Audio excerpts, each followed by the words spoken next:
So do you feel like neurodegenerative diseases are on the rise? And if so, why?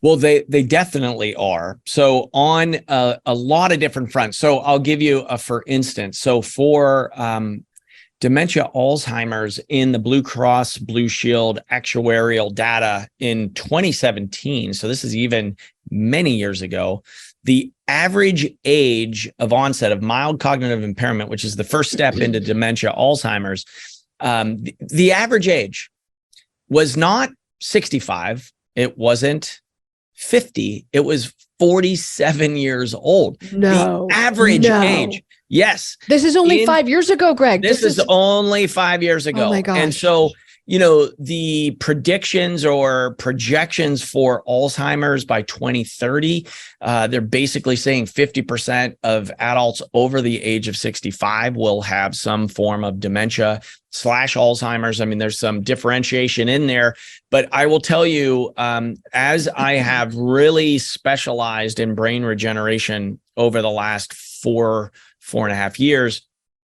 I'm seeing patients that basically collect a bunch of diagnoses.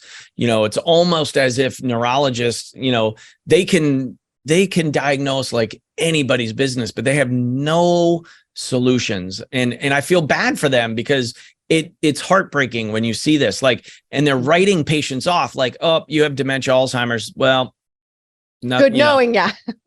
See you later.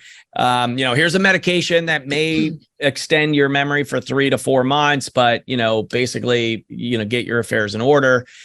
We know that not to be the truth, but that's the system that we're dealing with because it's hard to get the information out there as far as there is a lot of things that we can be doing for folks. But why? So that's Alzheimer's, dementia. Parkinson's rates are also on the rise. Multiple sclerosis is on the rise, all of the neurodegenerative states. So they're magnets in that multiple fronts. So one is on the topic of this summit, which is around toxicants and the amount of toxins we are exposed to on a day-to-day, annual, week-to-week, month-to-month, annual basis is really unheard of. And it's a great experiment. And, you know, one of the basic tenets of naturopathic medicine is treat the cause. Well, when it's your environment, that's an issue. So, you know, we're all basically loving Mother Earth and seeing the connection between clean air, clean water, clean food, right? I mean, these should be basic rights and tenets for inhabitants of planet Earth. And we don't treat it that way. Like our biosphere is our home and it affects us. You know, what happens in the macrocosm, the environment, happens in the microcosm in our bodies. That's an ancient Chinese saying of wisdom. And to really experience that microcosm, macrocosm is the truth. And so looking at that, that's one level. So levels of toxicants are on the rise and our exposures, you know, levels of nutrients in our soil to feed our bodies nutritionally is also playing a role there.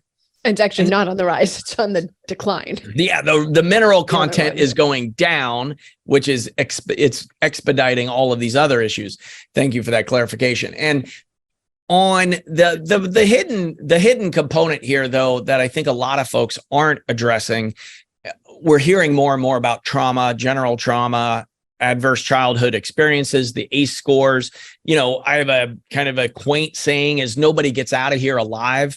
You know, we're born, we live, and we die, but it's that component of the living component. When you look at levels of trauma, I have a working hypothesis clinically where I'm seeing as our species has been on the planet longer, we have more of an ancestral lineage. So there are epigenetic changes that maybe our great grandmother had some stressors in her life that threw epigenetic switches, and now the illness is expressing today. Greg, I want to pause you right there.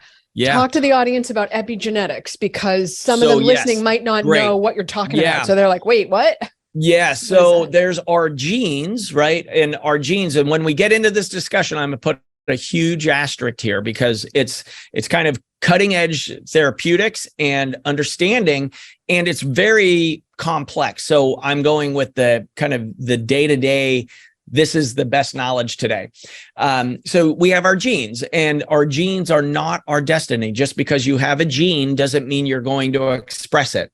And so we know the epigenetics is what overlays our genes. So that's the soup that we swim in.